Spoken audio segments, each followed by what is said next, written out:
तो दोस्तों आज हम एसी पीसीबी में एसी स्विंग मोटर और डीसी स्विंग मोटर के बारे में जानने वाले हैं। तो दोस्तों स्विंग मोटर क्या होता है, स्विंग मोटर का कार्य क्या होता है एसी में। तो स्विंग मोटर दोस्तों जो हमारा हवा होती है एसी पीसीबी से, जो हमारी हवा निकलती है उसको कंट्रोल करने के लिए, उसकी दिशा को कंट्रोल करने के लिए स्विंग मोटर का उपयोग किया जाता है। और जो स्विंग मोटर हमारा होता है ना, स्विंग मोटर, वो स्विंग मोटर पे एसी में तो हमारा जो स्विंग मोटर होता है, स्विंग मोटर कुछ ऐसा दिखता है दोस्तों हमारा एसी में।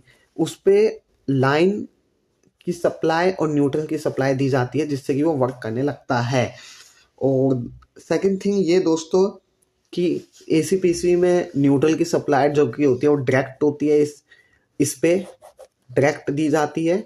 और लाइन की सप्लाई के लिए एक रिले यूज़ किया जाता है, रिले यूज़ किया जाता है दोस्तों। और लाइन की सप्लाई देने के लिए रिले का यूज़ किया जाता है। और रिले कैसे वर्क करता है दोस्तों, जब उसके एक टर्मिनल पे 12 वोल्ट और दूसरी टर्मिनल पे ग्राउंड की सप्लाई होगी तो रिले हमारा वर्क करता है। तो 12 वोल्ट रिले को डायरेक्ट दे दिया जाता है हमारा, और ग्राउंड की सप्लाई के लिए हम एनपीएन ट्रांजिस्टर लगा देते हैं दोस्तों। तो जैसे ही एमसीयू इसको अनेबल करती है, इसके बेस को एनपीएन ट्रांजिस्टर के, हमारा जो है वो सप्लाई इधर ग्राउंड बनने लगता है और ये हमारा रिले वर्क करने। अब रिले पे यहाँ पे दिया होता है, एक रिले के एक टर्मिनल पे हमारी लाइन की सप्लाई आई हुई होती है, लाइन की सप्लाई आई हुई होती है। जैसे ही हम इसको ग्राउंड देते हैं, ये इलेक्ट्रोमैग्नेटिक फील्ड बनाता है, लाइन की सप्लाई यहाँ कनेक्ट हो जाती है और हमारा जो है ये वर्क करने लगता है। अब डीसी स्विंग मोटर कैसे वर्क करता है। तो दोस्तों डीसी स्विंग मोटर के वर्किंग के लिए हमारे एसी पीसीबी में जो है उपयोग होता है दोस्तों, वो कंपोनेंट है हमारा लीनियर बाइपोलर आईसी दोस्तों। जैसा कि हम जानते हैं लीनियर बाइपोलर आईसी का 8वां नंबर पिन ग्राउंड होता है और 9वां नंबर पिन क्या होता है दोस्तों, वीसीसी का। अब जब एमसीयू इसके लेफ्ट में सप्लाई देती है, जैसे कि एमसीयू ये है, एमसीयू ने इस पे सप्लाई दी, इस पे सप्लाई दी, इस पे सप्लाई दी, इस पे सप्लाई दी, इस पे सप्लाई दी। अब ये आउट कहाँ से होंगे, यहाँ से, यहाँ से, यहाँ से, यहाँ से और यहाँ से। अब दोस्तों जो हमारा, सबसे पहले तो मैं आपको कनेक्टर दिखा देता हूँ उसका। तो ये जो वीसीसी की सप्लाई होती है, वीसीसी की सप्लाई इधर कॉमन सप्लाई है। आप कनेक्टर देखिए दोस्तों, ये 5 पिन का जो होता है हमारा डीसी मोटर का कनेक्टर होता है।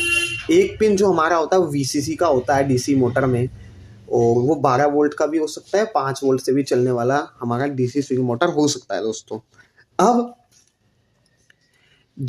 इसके एक पे तो हमारी प्लस की वोल्टेज आई हुई होती है जो कि कॉमन होती है। कॉमन किस लिए होती है, देखिए दोस्तों ये अंदर से कैसा होता है हमारा, तो इसके 4 कॉइल लगे होते हैं अंदर हमारे डीसी स्विंग मोटर के, और एक कॉमन होता है, एक जो कॉमन होता है हमारा उस पे दी जाती है 12 वोल्ट या 5 वोल्ट, और जो बाकी टर्मिनल होते हैं उस पे ग्राउंड जो दिया जाता है वो पल्स के रूप में दिया जाता है। मतलब कभी इस पे ग्राउंड, फिर इस पे ग्राउंड, फिर इस पे ग्राउंड, फिर इस पे ग्राउंड, ए पे, फिर बी पे, फिर सी पे, फिर डी पे। अगर हम ए बी सी डी के क्रम में ग्राउंड देंगे इस पे तो ये क्लॉकवाइज चलेगा। अगर डी सी बी ए के क्रम में ग्राउंड देंगे तो ये एंटी क्लॉकवाइज चलेगा। तो वही ये जो सप्लाई, ये सर्किट जो है हमारा, वो हमारा कनेक्ट रहता है इससे दोस्तों।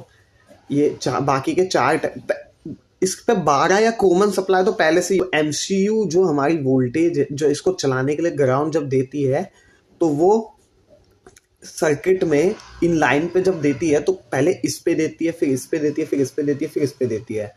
तो हमारा ये रिले घूमने लगता है दोस्तों। और जब इसको उल्टी डायरेक्शन में घुमाना पड़ता है, इस डायरेक्शन में, तो वो फिर एमसीयू इस पे देगी सप्लाई, फिर इस पे, फिर इस पे, फिर इस पे। एमसीयू में प्रोग्रामिंग है सप्लाई कैसे देनी है।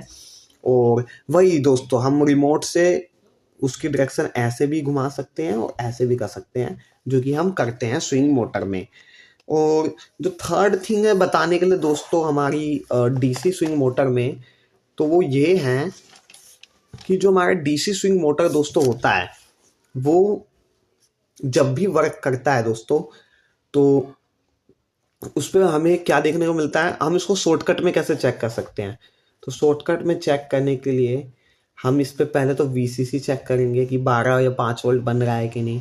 उसके बाद हम हम PCB चालू करके देखेंगे कि इस पे वोल्टेज वेरिएबल हो रहा है कि नहीं, मतलब इस पे पहले इस पे ऐसे वोल्टेज चल रही है कि नहीं इस पे।